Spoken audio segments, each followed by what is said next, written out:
All right, everyone, welcome back to another episode of Father Figures. I got Eric Clark with me. Thanks for showing up today. You bet, man. Yeah. Really appreciate you stopping in. We've known each other for quite a few years.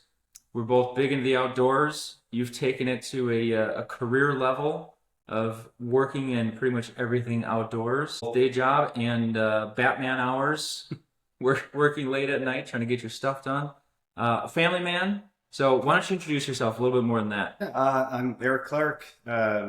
I don't know what I call. I'm not into titles. I'm not. But I work for a company called Gunpowder. They're a PR and communication company in Delafield, Wisconsin, with a big national footprint in terms of employees all over the country. And we work with enthusiast brands in the outdoor hunt fish categories. So, yeah, definitely a dream job. Sounds amazing. I get to work on the digital side of things, which is where, I have some level of skill.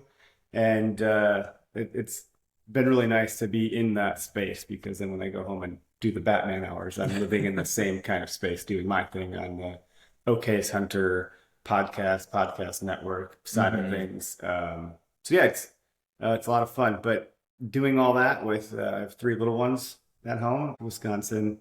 We have 2 dogs, 2 cats, and 3 kids, and it's like a dumpster fire. So that ages that I have, my daughters get, so they're all my children are born in September. I Okay. think we figured out that that's because hunting season ends at a certain time.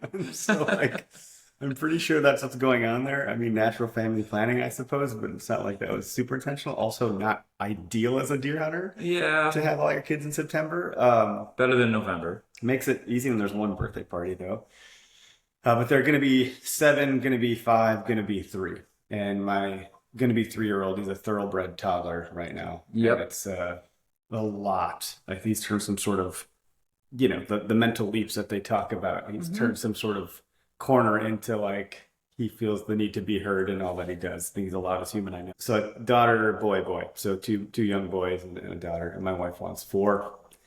I'm not against it completely, but it's also like I feel like I'm going crazy with 3. Yeah. I'm like, What's 4? so everyone that has more, they're like, dude, after 3, it's the same. It doesn't change. It gets a little better because as they age up, they can pair up. Otherwise, you can always have that tricycle wheel that's like fighting to steer somewhere else. I'm like, okay. I didn't think about it like that. Yeah, my wife's argument is roller coaster rides. Like, Yeah. how are they going to do roller coasters? I was like, I don't know. Maybe one wants to be alone. Or I don't have to go on the roller coaster. Right, You can go on the roller coaster. Exactly. So That's- no, life is intense. It's a lot. My wife just started going back to school for a master's degree. So she's been a stay-at-home mom for 6 years. She's a teacher. Now she's going back to be a guidance counselor. Kids are through some of this at-home age phase. She'll be able to go back into something she cares about a little more deeper than, teaching. Yeah. So stacking all that on top of itself in an essence is, I think it's been one of those things where you look back in life and go, how do we do that? Yeah. What were we thinking? And you hear your parents or your grandparents, you're like, how did you guys get through all that stuff? Or and you just kind of show up every day and do your best, as best you can. You're going to have, it's like the stock market. Like some days are going to come down a little bit, but as long as you're trending that overall direction, you might zoom in and find some pretty bad days in there, but the overall tone is positive. Yeah. So dive into that for me a little bit. How do you guys get through with everything you got going on? Because we didn't get into your work stuff, obviously. Yeah. You talked about, but like you got so much stuff and pressure. Then you got the 3 kids, the animals at home, your wife's going back to school. What's going on in that household? What helps most is the fact that my wife, went to school to be a teacher and had done that for a career, started having kids. She has tools in her pocket that I've learned through osmosis with like how to deal with our kids, like how to distract them or use positivity or, punishment, for an example. You should punish your kids. They should get punished. However, you could stack something on top of that, like something that could be useful in life. Like if you think about a criminal that gets punished against community service, it's like you're being punished, but you're also doing something good that makes you a better human and does something good for society.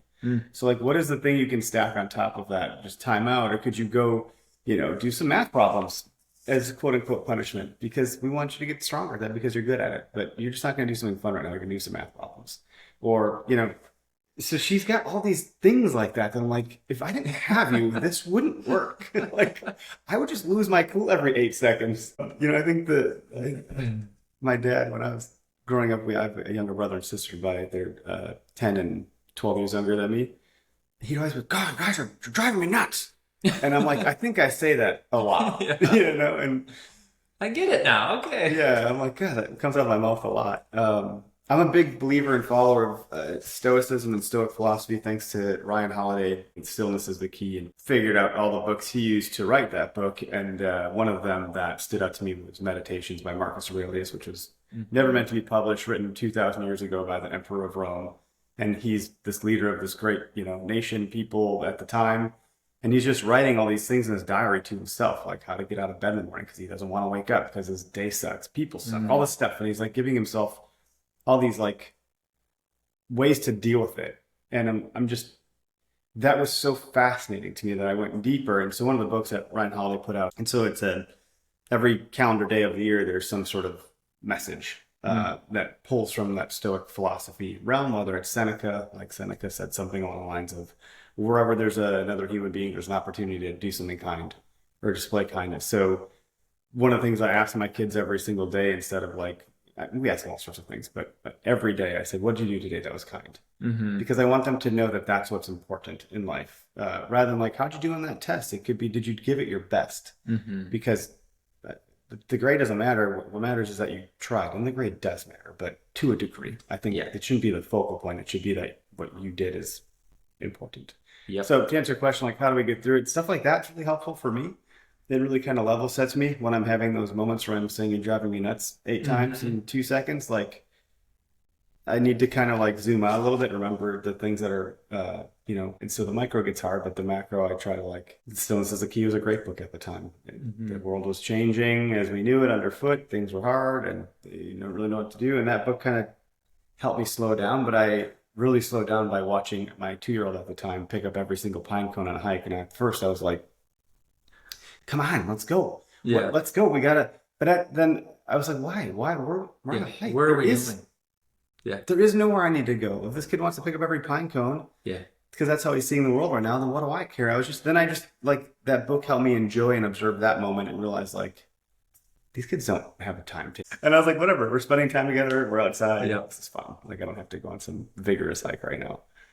That right there is key. I know I run into that too, where I'm like, we gotta go. We gotta get to this place. And it's like, he's just enjoying the journey of doing whatever he's doing. If he ends up playing with something and sidetracking, it's like, is this about me or is this about him? Like, if we actually need to go somewhere, like it's that, like, all right, we gotta go. Let's go. Get moving. Like, what are we doing here? I think that's probably a dad thing, right?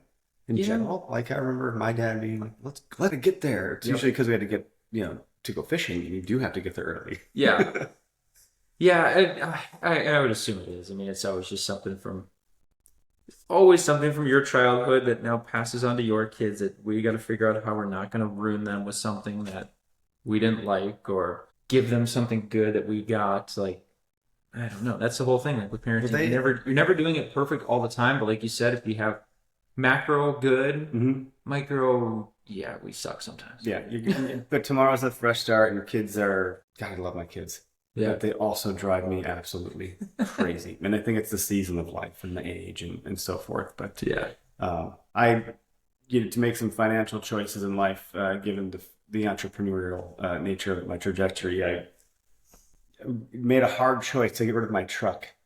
I had leased it, which I didn't fully believe in, but the deal was so good that I was like, well, I mean, geez, for $290 a month to get a 2019 pickup in the year of 2019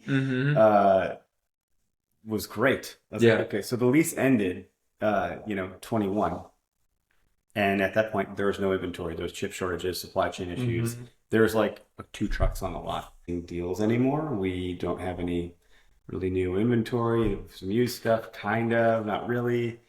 So like if you trade this thing, and it maintained its value in such a way that it wouldn't have mattered if I bought it or leased it. Like it had like 10K in value when I was going to. So I was like, I just bought the truck back. Yeah. But the payment went from that $295 or whatever to like $565. Yeah. And we're a single income family. And so that was stood for about a year before I was like, this is not. We evaluated everything. We use every dollar. We're like, what happened? Like, I was like, I don't need a $560 truck payment. I could like that would be a big thing that could really alleviate some stress rather than trying to chip away at all these little things that we've already kind of optimized. Mm-hmm. And my wife's like, "Are you sure you really need to like? Is that what you want to do?" I was like, "Well, I don't want to get rid of my truck." But I did, and I got a car, and it was like this wrestling battle with my ego. Of like, I need this truck. I'm a hunter, of course. I have to have a truck. I have to tow my stuff. I have to, put things in the truck bed. And I drove home in a 2017, which isn't a huge downgrade, blue Ford Fusion, Yep. but it's like 10 grand, Yeah. not a big deal. The kids see it and they're like, "Whoa, that's the coolest car ever! Can we call it Bluey?" Like, it was that moment when the kids, they didn't care about the truck. They thought the car looked, your kids just, I say all that whole thing to say like, your kids don't care about all the other stuff. I forget which, some athlete had left baseball or whatever it was, or maybe the talk show host left TV. I'm getting everything confused. I've read too many anecdotes. And his kids, he's like, "I get to finally spend time with you." To his kid, he's like, "Cool. Do we still get the Cartoon Network?" Like, kids don't care about the things that we're trying to achieve in life. It's important to show them and lead by example and all that stuff. And I'd like to leave a legacy behind. But that was a really funny moment for me. And kids like lifted me up through that. Yeah. With their own little, Yep. I was like, "Oh, okay." And then, a year later, it turns out I only put, it took me a year and 3 months to put 3,000 miles on my car, which Oh yeah. So you don't go anywhere. fully justified. I was like, Yeah. okay, well, I didn't really need that big truck. Yep. I'm not driving, it's just sitting there. Yeah. That's a good move. When my truck was a year ago, tree fell on it during one of those storms. Oh, gosh. And it was in the body shop for like trying to get fixed and stuff. And I had this little Charger, and it was baby blue, like old person blue, really not a great looking car. And my son was like, "Oh, I want this car." It's like, what the heck? It's like, what are you doing? I was worried about what people think and stuff. Like, just I know. And I'm like, I can't pull my boat. I can't pull the camper. This thing is just, it can't do anything with it. But yes, that the kids, they don't care about how late you work. They care about how much time you spend with them. Yeah, and how you spent that time too. Yeah. I really enjoy getting at my kids' level. Like if I get on the floor with them or Yep. Start moving cars around with them and stuff, they all just start to flock around me. Like Mm-hmm. they could be watching a TV show or on a tablet. The moment I do that, they're like, "What's Dad doing over there?" I'll just start doing something like that, and they just start to flock around, and then it just turns into this really good time. It usually goes to crap because like the boys are hitting each other, or like my daughter's a boss and she's trying to tell them what to do, and they're not having it. Yeah. But it's fun. Like, it's different. Yeah, as opposed to I'm There's videos totally that guilty show of the this. side by side of Like this if I'm sitting there on my phone, like he'll just sit there and stay on it. But then the same thing, like you said, if you go down and start playing and doing stuff, it's like, oh, Yeah. I want to be part of that. Yeah. Whereas if you're so disengaged, same with work, you're sitting there checking emails or you're doing stuff, and I mean that can just get in the way. And sometimes it's needed. Like sometimes we just gotta get stuff done. But other times it's like we really gotta watch. And I know I'm guilty of that. Of just watching what I'm doing just to generate creativity and get his mind moving and not just sitting there watching TV or something. Right. I think apparently I have a lot of quotes. But like you forget that your kids don't listen to you. Mind that they're always watching. Yeah. And monkey see, monkey do. Our kids get the best and the worst of us. Like that don't mean they get it from us. I mean like they really. When you talked about like the artifacts of when they grow up, did we mess them up or did we not? Did it turn out good? Did we do a good job? Are they going to think of these things that Ryan Holiday talks about? Like, if you were to die, do you want to be the ghost of your kid's life, or do you want to be the person that like has inspired them? And the ghost meaning like the one that they're always thinking about, that haunts their thoughts, that made all these poor things. And when I say they get the best and worst of us, they get our best traits, but they also like get our worst traits. Mm-hmm. And my daughter's got some really great positive traits, and then I can tell she gets a lot of it from my wife. She spends the most time with my wife, so I'm using her as an example here. Yeah. And I'm like, well, she also gets some of her bad ones, but the good ones are so fun to watch, and the bad ones are like, well, she gets that from you. You're the only person that makes that noise. I don't do that. You do that. I'm sure there's things that I do, but my daughter and I butt heads, I think, because we're similar. Yeah. Then you got our middle kid and our youngest, and your relationship with each kid is vastly different because they're vastly, much like your relationship with different people and friends are different. They bring out different parts of you. So, yeah, being a parent is a challenging thing. There's a lot that I'm doing wrong. I'm very busy. I have a hard time checking. It's all encompassing and it's daytime and nighttime. Like it's really hard to check out. I was off for the week, 4th of July. It took me like 4 days to finally like stop. Yeah. Do stuff, but I couldn't turn it off.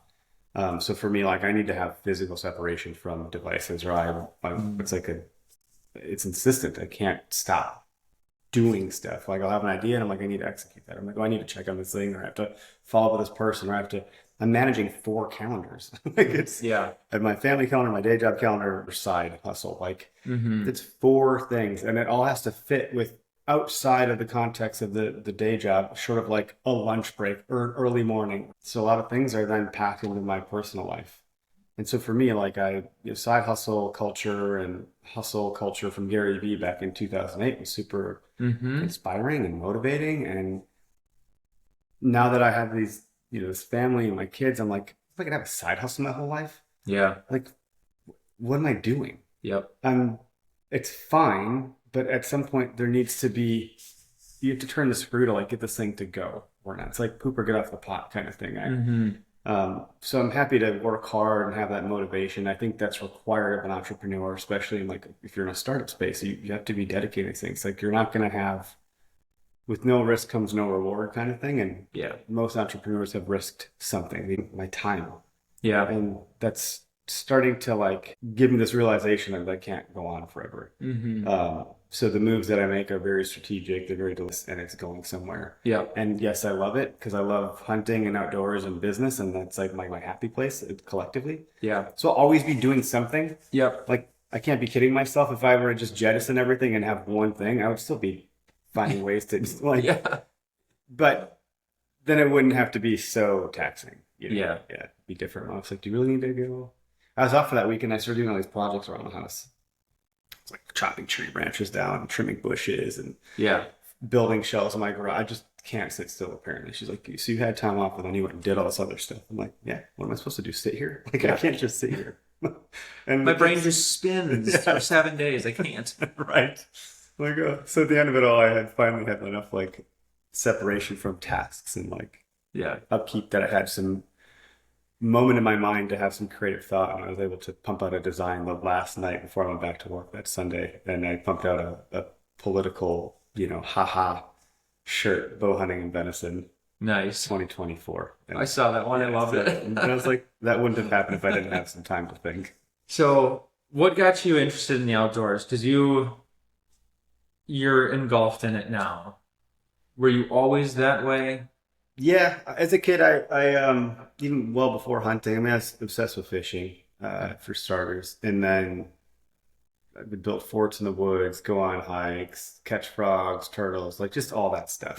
Where did you grow up? All over the place. I grew up pretty poor. My mom moved around a lot, so I was always just looking for the next patch of woods to kind of like. It was a bit of escapism for me. Like, Okay. I think my life was not great as a kid. And so with that, the outdoors became like the sanctuary for my mind and for my soul. And so that just kind of has turned into like my happy place. And so when life gets so busy and stressful, like I'm a happier person in fall because I'm hunting, but it's not just because I'm hunting. I'm not that egocentric. To a degree I am, and I try to control it. However, it's because I have stillness and time in nature, and that grounds me in a way that I don't get anywhere else in life. So Yeah. it's that grounding kind of thing that happens that has drawn me to it. And then just somewhere along the way, I fell in love with marketing and business, and I got a degree legitimately doing graphic design. Okay. But let me decide it. I do all these things. I'm doing video editing and content production and a lot of graphic design, and so it's this whole wheelhouse thing. And I've been doing that for a decade, or more, podcasting, so forth. So it's just all part of the same thing for me. Yeah. So how are the kids with the outdoors? You guys are camping. They love ago or 2 weeks ago, and anything outside they eat up. Like them outside is a better version of themselves too. My boys Isn't it fight crazy in the with house kids? and outside. If we go do something, they don't fight. I'm like, so anytime you guys are just a small space together, Mm-hmm. you're at each other's throats. Yep. And when we go do stuff, it's great. Mm-hmm. I mean, camping was crazy. It thunderstormed like every other minute. Yeah. So we had to like dodge the storms and found others. So we went and saw a movie, or Yeah. we slept at home one of the nights because a tree fell on, the trees were falling. It was like wicked. Yeah. Like, yeah. Now it's unsafe. We're gonna go. But it was close enough by that like we just kept our stuff there and went and tore down on Sunday. But then there's a Yeah. lake nearby, so we did beach day two different times, and we're catching stuff and Yeah. jumping off of piers and all that. It was, Yeah. yeah. The more I can do with my kids with that stuff, the better. When I you try when you hard. introduce nature to kids, it's like whenever Sawyer is acting up, and you can just tell it's like, dude, let's just go outside. Let's just go do something. It's like us. If you just go for a walk, Yeah. you'll feel better. Mm-hmm. If anything, a walk's never gonna make anything worse. No. No. And I think I don't know. I forget that sometimes, as silly as it is, because like 4 times a week, and Sawyer has been coming with 2. He probably came on 20 turkey hunts with me this spring. Nice. Wow. He was just intense. Every day after school, he's like, let's go, because he had a bunch of tags and he shot his first bird this year. But he was just so into going out there, but it was the experience part of it. He liked shooting the turkey, but then he had 4 other tags and he didn't get one, but we'd bring playing cards out there. Mhm. Like we brought a couple of times we would bring like the Nintendo Switch and we would be playing together or something, and then we'd eat snacks and bring pizzas out there. Just, That's awesome. just made it like a thing. But then after, sometimes it'd be an hour and a half before dark. And he's like, I'm ready to go. Okay, let's go. Yep. But it's that experience, and you're just happier.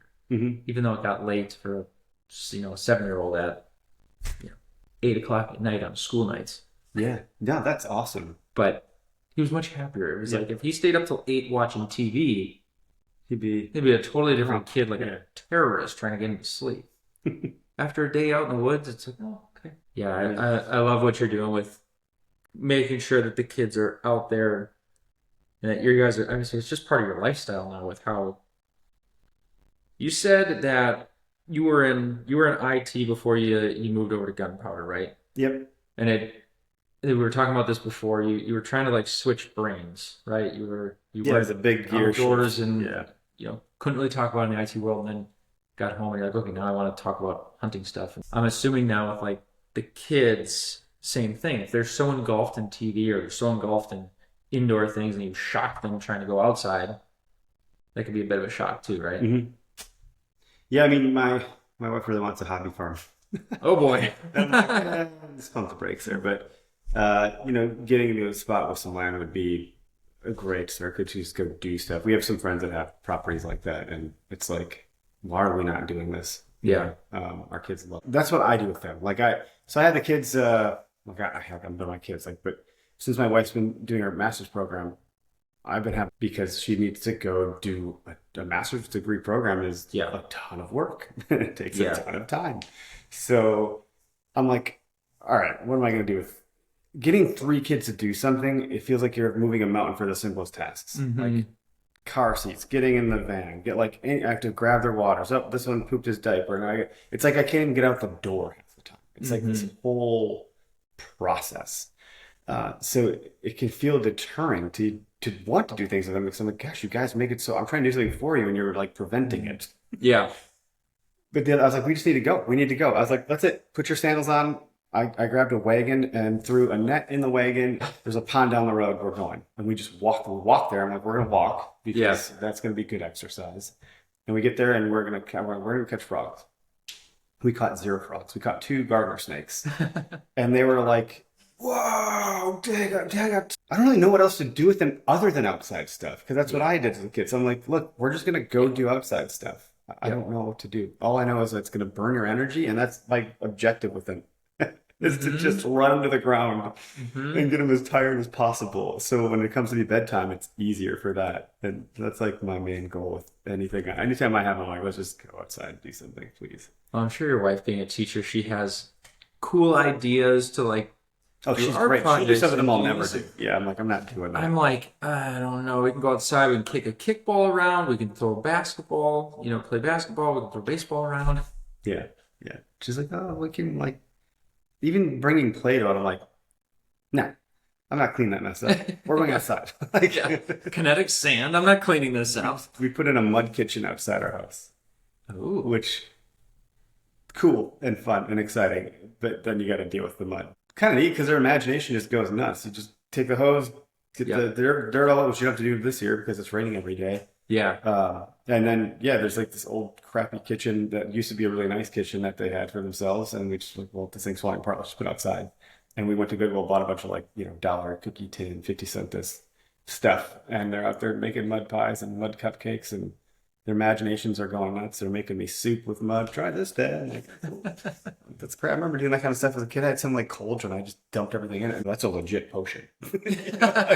That's some This is dangerous it. stuff. Like, This is it. I was like, what can I put in there to make it glow green? I'd like go get dish soap and stuff. Like, it was so weird. But as a kid, your imagination can go, wow, that's good. I want to promote that. So I don't want to be so busy that I can't do those things. It's hard to go. The easy path doesn't have the best result. And that's with parenting and anything in life, I think. Yeah.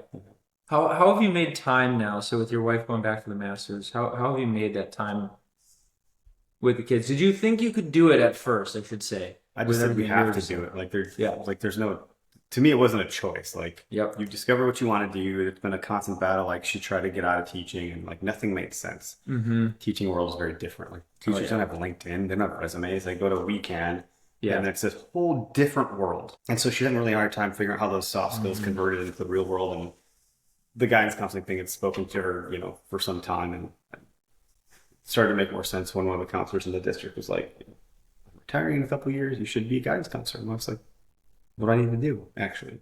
So she went down that path, and I was like, I got her a computer for Christmas, and I was like, "This is your ticket. Like, this is, start to look into this." So she started to do all the stuff, and got accepted into East Point. They have a good guidance counseling program up there, but it has to be virtual. Mm-hmm. So, like, in doing so, she's like, "You're gonna have to step up. You're like, I don't think you understand all that I do." I was like, "Look, I'll never understand everything you do. I don't think you ever understand anything I do, and the pressure that I have being the sole proprietor for our family. And I just think that's going to have to be okay. Like, you can't always have this. Well, I do this and I do that. We're on the same team." And so when she started going through, I was like, Atomic Habits is a great book. Yeah, I like that one. I can't say I do all of that stuff. I mean, I do nothing personal, make incremental improvement. And so the habit stacking thing kind of like stuck out to me is, well, while I'm giving the kids a bath, I can clean up the crusty toothpaste on the sink and wipe the counter down and get some Windex and clean the mirror. Mm-hmm. And then there's toilet bowl cleaner right there. I'll clean the toilet. So, like, traditionally, I wouldn't do that while I'm giving them a bath. That goes against quality time and being present. But it also, like, it's kind of just how it has to happen. So I'm still there. I'm still spending time with them. I'm in the room. Like, it's not like I'm essentially... Watch me. Yeah, every 3 seconds. Yeah, watch this. Count how long I'm holding my breath. Yeah, 14 seconds. Good job. Do it again. Okay. I'm just, hold on, constantly. But so, like, that habit stacking thing, laundry is a nightmare burden. That's our one Achilles tendon in our household that, like, we just, like, it just never stops. It just never stops. 3 kids? And 3 kids. My wife's like, "You folded the laundry wrong." I'm like, "Well, it's relative." Yeah. And she's like, "Well, this was for that kid." I'm like, "Look, the boys, our 2-year-old, the same size as our 4-year-old. Like, they're the same. Okay, can we just have one dresser for both boys at this point? Yeah. Like, what are we doing here?" So, and girls' clothes are confusing to me. I'm like, what am I tying a knot? What's happening here? But I'm like, just teach me how to do some of this stuff, like, to the best of your ability. Please give me some grace and recognize that I'm not going to do it as perfectly as you would, but recognize the effort and the commitment, and, like, we'll get there. Okay, you're gonna have to make some concessions if, like, this is gonna work. So as far as time, it's just been optimizing other tasks around the house in certain ways to, like, get through stuff. And actually, I'm gonna get a tattoo here soon. I just need to figure out when. And I'm not 38 years old. I don't need to be getting tattoos, but I really like just a little sleeve. Yeah, I'm not trying to idolize Ryan Holiday, but he's got a tattoo on his wrist, and another one's on the wrist. And one says, "Ego is the enemy," one says, "Obstacles the way." Both books that he has written. But he, before he wrote the books, had those as reminders to himself. Yep. And some quotes that stuck out to me, Gary Vaynerchuk, someone that I got to meet back in 2019, and, I pulled a lot of inspiration from. It's how I run a lot of our business stuff and how I manage people and so forth. And one of the things that he says often is 51-49. Give more than you take in any interaction. And have enough self-awareness, so I'm a pretty selfish human. So I have to always work on that and be cognizant of it. So that's a nice reminder. But the other one though is contribute. And that doesn't come from anything in particular, but Marcus Aurelius in Meditations talks about when I mentioned he can't get up in the morning. They didn't have alarm clocks in a room, so I don't know like what that looked like. Yeah, chickens in the The sunrise, rooster's going off and I'm not trying to wake up yet. Like Yeah, he's like, was I meant to just lay under the covers, comfortable and cozy and warm, or was I meant to go contribute to society? The ants get up and go about their day and contribute to and he talks about all these other species that are just they just do. go and do, and they are always contributing to the greater good of their existence. Humans should probably do that. And so he's like, well, I'm a human. I should get up and go contribute to the greater good of my existence. Life is not meant to be, if I'm comfortable for 30 more minutes, I haven't contributed. So I want to get the word contribute. Oh, I love that. But that's a really big picture thing when you consider like giving back to humanity and society. But I want it also to distill it all the way down to like, if I just vacuum right now, I want to contribute to our household, to our family, to my wife, to our kids. Every day I want to leave a deposit of a contribution of something that made the day or our lives better. And if you think of atomic habits, the trajectory of a flight, if you make this choice versus that one, could end you up somewhere very different by just a subtle shift. Yep. So that's another, and that's in work too. Like I want to contribute to gunpowder, to my team, I'm trying to always contribute back because I think that's a good thing. Yeah. So again, Stoic philosophy has like just really helped shape fatherhood and being a family man and doing good work and putting others first and doing more for others and then doing for myself and taking ego out of the equation and contributing, and all these things have just really become part of my just natural character. I think it's always been there, but no, I mean, How is it? I'm gonna jump to the ego part of that because I think that's one that all of us guys do struggle with, of like parking the ego of do more, be better, like you said, that go mentality. Do you have little like checkpoints? Like, do you check in with yourself too? Like, if you're in a situation, what reminds you to actually just like pause? And is there something specific that you found that helps? I've taken it a little too far, like Okay. to the point of like I got really awkward when we introduced myself because I didn't want to have accolades or titles. Like, so now I've made it awkward for myself. Everyone has an ego. There is a spectrum. Yep. Some have more than others. It's not inherently bad. It does get us through a lot of things. There's just better alternatives that can do more good than ego can in the same vein. Like I think removing yourself from certain situations can take you further. Lyndon Johnson was like a political, candidate that had risen from like this zealous, egotistical, motivated young man. He was one of the youngest people in the Senate at the time. And then once he had enough self-awareness to realize like he wasn't going to get to where he was going the way he was doing it, he shifted completely, took ego out of the equation almost 100% and just started listening and doing good and helping others. And that eventually put him in the position of the most power. And he held the most power in the Senate at the youngest age because he stopped worrying about himself and worrying about other people. So it was like this, it worked in his favor, but through a different path. And so, I have we have 12 shows on our podcast network. A year ago, we had 1 or 2. Yeah. I've taken, this isn't about me. It's about everyone else. If it was about Eric Clark, like it just feels icky. Like it doesn't feel like that would do me any good. It's very unattractive. So if I'm just helping everyone else, suddenly now 11 people are, including myself, so there's 12. So a whole mess of other people have rallied around something because they can see themselves in that equation. If it was all about me, there wouldn't be room for that. So it allows you to build things. So I don't know, it's like sweeping the floor. You have to sweep this floor, every so often, or somebody does. You don't just say, oh, I'm done. I never have to sweep this floor again. Like ego is something you have to work on every day. Like it's going to get messy again tomorrow. There's going to be stroke your ego, make you feel good. And it's fine to to some degree accept those things and realize them. Just when you start to lean on those things, you get complacent, you think you've made it, and then life pulls a rug out from under you. So I just want to be aware of that stuff. And the book that I read, that I think I've read it 9 times now, is Ego is the Enemy. A lot of great case studies and anecdotes and historical accounts from Queen Elizabeth to Abe Lincoln to, all these great, Roosevelt, all these great political figures. I forget the coach that said it was Bill something. if you focus on the score, you're not going to win. If you focus on the game, the score will take care of itself. Like all of these greats have kind of pulled from this other place. So anyway, it's an important value to me and one that I can instill in my children. Yeah. And they'll be better off for it than I am. And I'm 38 and I've learned this lesson, 4 years ago. So I had a lifetime of could have done a lot better.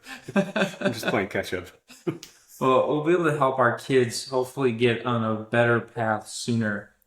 With parking the E, and like you said, like if you're like, oh, I was acronym because I don't like accolades, right? So like there's like the ego guy who's like, oh my god, dude, like you need to go down a few pegs to where a person's so humble where they're getting like walked over on things. Yeah, sure. So like there's that gentle balance Yeah, there is. between the dude who won't be quiet and who just needs to just tone it down to the person who's like, you got a lot of really cool things, like just bring it somewhere in that middle.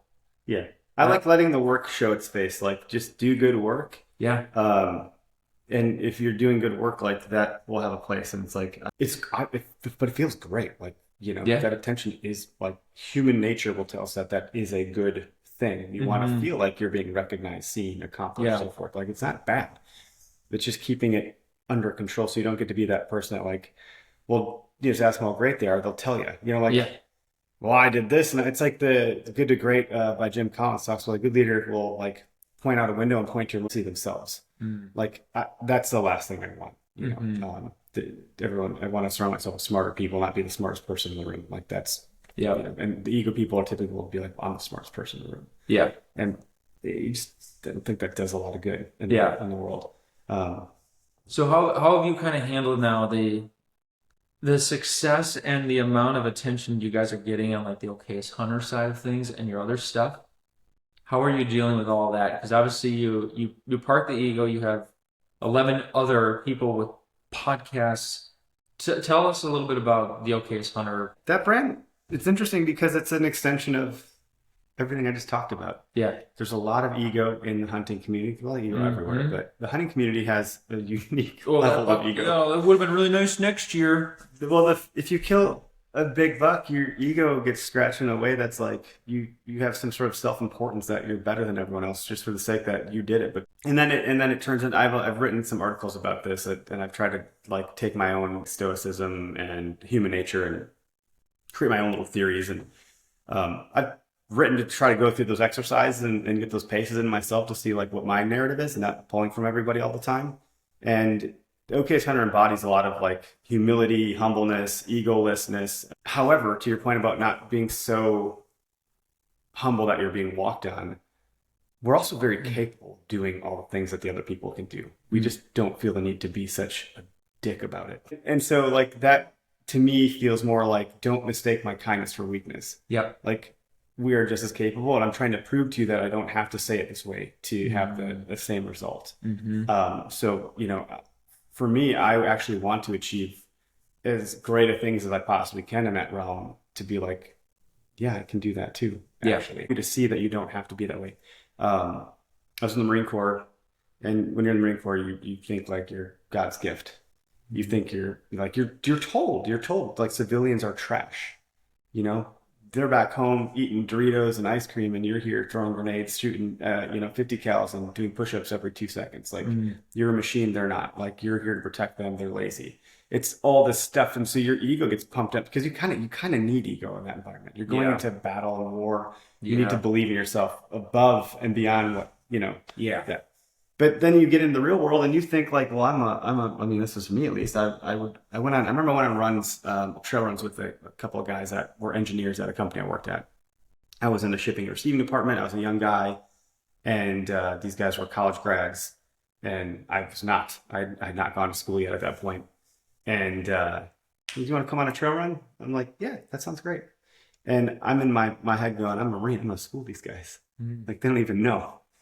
And I get out there and these guys they ran every day. Yeah. They were super fit. It wasn't just cranking. But I had this competition thing that I didn't want to lose. I almost injured myself trying to keep up with these a-holes. They weren't a-holes. They were great guys in my mind. No, and it taught me this lesson that like, wow, my ego is so big that I thought I was better than these guys that Yeah. were far more prepared for this event than I was, even though Yeah. I had gone through things that would told me that I can handle it. Yeah. And it was all just good spirited, fun stuff. And ego blocked me from like being open to seeing other people and realizing there's other ways to do things and that everyone's good at things. It was just this big blinder. It just, I had a strong dose of it myself, and I didn't even realize until I read that book. I was like, wow, I think I do have ego. I didn't even know it. I thought we all tell ourselves our own story and we're all the good guy of our story. Everybody thinks this way. It's why I'm always open to hearing dialogue on the political spectrum, because that person that's fervently arguing something with all their passion and visceral with all these thoughts, like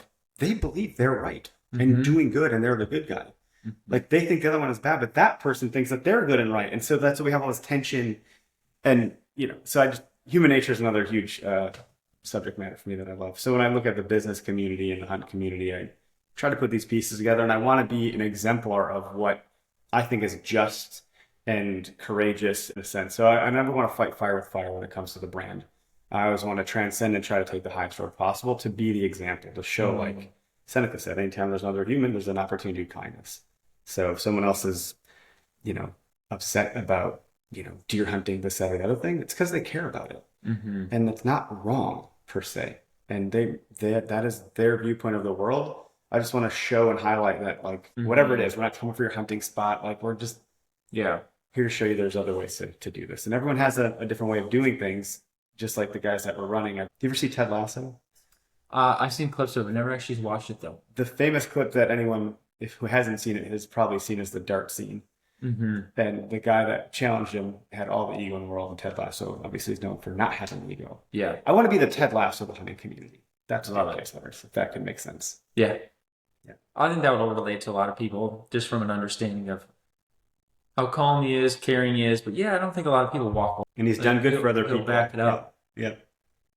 And so with it started just podcast. What was the beginning of everything with it? Yeah, the beginning was 2013 or so. I was getting an app developed called Access. Me ruining someone's hunt, walking in the woods, or someone else ruining mine, having the red flashlight in the morning, all that stuff. There's almost got to be a way to deal with this. So put an app out, got it hired out, some labor from what was called Elance. It's now called Upwork.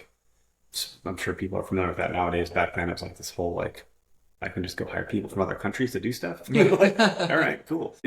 I think the Facebook page that we had at the time had like close to 10,000 followers. That was before even Facebook had ads. So like your followers actually see your stuff. So that app got the first, rev of it got about 10,000 downloads. And at the time I was doing a podcast called the Wildernet Podcast. My buddy was a tech nerd, still is. And I was this outdoor junkie, and he did do outdoor stuff also. He's a hunter too, but he was more nerdy and I was more outdoorsy. So we tried to combine and talk about how to get outside in the modern world, and maybe even leverage technology to get outside. So we do a lot of fun stuff. Well, in doing that, I was like, hey, I have this hunting app that I'm building with this hunting page. I think it'd be cool to do a podcast. I think I could actually build a little bit community there. So we started the podcast Where to Hunt. He built me a proprietary custom management system, or a CMS, or content management system. And yeah, we grew that a bit and started doing that whole thing for a while. I was very inconsistent with it. I started with the same mic you have here. I think it was like I said 2013, so a little over 10 years ago. And it wasn't until, was it 2019 when we moved into the house that we're in now? I was like, I want to do this every day for a year and see what happens. Or not every day, every week for a year and see what happens. Because I was just like, I would record an episode, then I wouldn't publish it, or I wouldn't produce it, or like, it was just all over the place. There's no like consistent timing, It's just kind of like a week later where there's no consistency. So I was really obsessed with the idea of consistency, and I was like, I want to try to be consistent for a year. So we did. Well, I mean, here we are. It's 2024, we're still going. And that was a big turning point, just that. And a lot of it was like, you could do it. Yeah, so that was the big conversation. She's like, well, you weren't going to do a podcast tonight, but now you are, because this person got back to you and they can record. And it was all over the map. And so I was dictating our life through this thing that I wasn't taking super seriously. I was like, well, what if we just pick a day? What day can you pick at a time? And let's just brick that. Mhm. So now like podcast Tuesday is a whole thing in our family. The kids go to grandma's. It's podcast night. They call it kids night out. My wife now gets her homework done. The kids go to grandma and grandpa's. They swim in the pool. It's a Mhm. whole thing. So now it's become this like, everyone's got to work on Eric's podcast Tuesday night. That's where it started, was just by being consistent. And, even then everyone's like, well, what if your guest wants to record on Wednesday? I'm like, It's Tuesday. it's Tuesday. And so that even changed things. Like then, because we were consistent, we started to build an audience and a following, and it started to grow, and our message started to resonate. So then when we said, no, guest, it's, Tuesday, not Thursday, like because of the audience we had, they then felt the need to, like if Joe Rogan said, we only do this on Tuesday, you would be like, sorry, I want to do it on Wednesday. Yeah. You would do whatever frick he says. Yeah. I'm not comparing us to that, but we have a little bit of that kind of like protection or insulation now that like, yeah, everyone knows that this podcast goes live on Tuesday nights. Yeah. It's the time to do it. Make it work. There's a few exceptions there, and we'll be, flexible from time to time, but by and large, that's it. Because I can't justify to do that to my family. Yeah. I mean, it's an interruption for the family. Really. Yep. It's like, We already bricked Tuesday, but guess what? I have one on Thursday too. Like, yeah. Anytime I guess in the pockets in the mornings, it's late at night. Like if someone wants my time, it's going to have to be, on the fringes of those things. Yeah.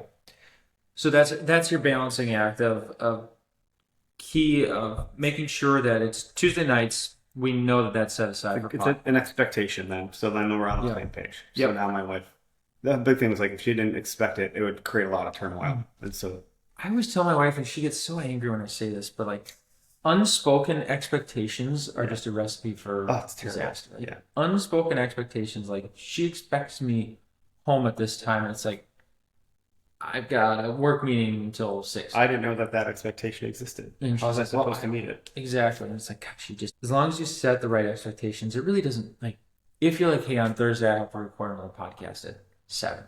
Yeah. She would be like, okay. As long as it's not thrilling. Thursday at 6, Yeah. right? It's the week before or something. It's like, okay, I can manage to pack the kids' lunches for the next day or do something to kind of make up for my absence that night. But if you just show up.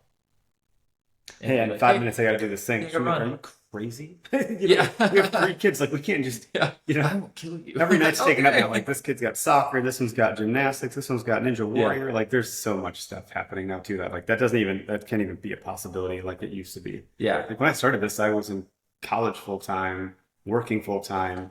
I was living in an apartment with my buddy.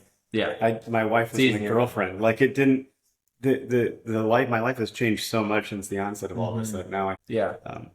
What are the biggest things with running the business on the side at night, having the full-time job, and then the family? Like, if you were to leave the audience, like some things that really help you through it, or that you've heard that you haven't implemented that you want to implement, what are some, like, if you could just sum it up? This is a Gary Vee quote. Like, you gotta love the process. Like, if I didn't love doing this stuff, I wouldn't keep doing it. Yeah. There's just no way. I would break down somewhere. Mm-hmm. Otherwise, I'd go crazy. Like I mentioned, start doing all sorts of weird projects around the house, which is great, but also not in some cases. So I think really loving what you do matters. I took a step down in career. I don't say down, but I took a financial cut to go from IT. IT is a pretty lucrative industry. To go to the outdoors and hunting, which is a very small space. Yeah. There's not traditionally a lot of money in hunting. Yeah. In contrast to something like IT and cybersecurity. So I placed a bet on my happiness, thinking I would make money over time, which has been the case. It's not been super easy. It's been 6 years since my wife's been a stay-at-home mom, and I've been at Gunpowder for 2.5 years. So 2.5 years ago, I just decided I wasn't as happy as I could be. I love this other stuff more. I want to go do more of that stuff. I think that'll make me happier, and I think that has started to kind of play out in a positive way. I think we're achieving what the outcome was that we're looking for. So my advice is like, you got to roll with the punches. Hopefully you love what you do. Things are dynamic. I mean, with our family works team. And so setting those expectations is really important. I suck though sometimes. Like it is what it is. The number of times my wife gets mad at me. Even this morning, I was like, I got this podcast. She's like, dude, what? I was like, I invited you to the calendar invite, so you're aware of it.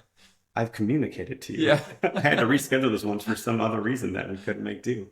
And she's like, "Oh, some communication would be nice." And I was like, "Yeah, but I can't communicate if I don't know." I was aware of it, because it's just give me some grace, please. It's really hard. But like, I don't know. It's incremental. Like, Yeah. we have a rule in our house, like we don't leave the house or go to bed with dishes on the counter. Like dishes are in the dishwasher. Oh gosh, we need that There's one. never a pile of it. And so initially dating, like I was like, crazy, just leave them there. Yeah. What are we talking about? Get to it tomorrow. And living with another dude in a single apartment, like that's fine. They should pile up. We'll get to them later. Like there's other things to do. So it took a while for my wife to train me to that. But now that I have it, it's a habit, like Atomic Habits would say, and it's no big deal. It's just not even a thing anymore. Just there are literally never dishes on our counter because they're always in the dishwasher. We've trained our kids when you're done with your sippy cup or your cup, you put it in. At least they put it in the sink. We don't expect it. They're still pretty young, but they do. They'll walk it over, put it in the sink. So then sees that, I just put it right in the dishwasher. So there's things like that too. That next up, laundry. Right. What is the next thing? So I'm always sure. Like one thing, Michael, can you include me on your things you have going on our shared calendar? That would be helpful. And we're like, oh, good idea. So let's start doing that. So there's always another thing we feel like we can start doing that will make. As the more you do, the more you can do. And that's the dumbest quote in the world. And that's my quote. And I've never climbed Mount Everest. I've read about it by John Krakauer. But he talks about base camp, and he's like, he gets to base camp and he's puking for you have to be at base camp for like 2 weeks to get acclimated. Yeah. And it's disgusting. It's not a great place to be. It's gross. There's just sick people everywhere. And then you acclimate, and then you go to the next shelf of the mountain, and then you have to kind of acclimate again. It's not base camp, it's another camp. We have to go through that process again. But by the time you get back to the first base camp, like that felt like, oh, it's a walk in the park. Yeah. Like that's not hard anymore. I've gone to this higher altitude. So the more you climb and get higher altitudes, the more capability you achieve and acquire and are capable of doing. So the things that felt hard before are no longer hard. The best thing about having 2 kids, it made you realize how easy 1 was. The best thing about 3 is it made you realize how easy 2 were. So my hope is if we do have 4 kids, maybe 3 will have seemed very easy. Yeah. They probably will. Yeah. So like there's a positive in that. No, so my advice is just, I'm a very optimistic person too. If it's an entrepreneurial thing, right? I think everything's going to work. Every idea is going to win. Trying to set good expectations and all that stuff is important. Oh, I love that. So lastly, before we go, if you were to wrap up in a sentence or two, what does being a father figure mean to you? Oh, wow. That's a deep question. I don't know. Being the person I look up to, and not being that ghost in their life. So obviously I want to leave a good life for them and all those other things, but I hope that they think of me as like, Dad was a good guy. He cared about us, and I don't want them to ever question that I love them. And so as long as I can continue to show that to them and create kind humans, that's the legacy I want to leave behind. So being a father figure are those things to me. Amen. Yeah. Amen to that.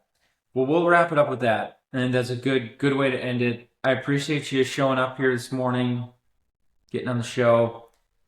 As a reminder, these do come out Tuesday mornings, 6 a.m. sharp. Cool. So tune in. Eric's will be out here soon. But thanks, everybody. We will catch you on the next one. Take care.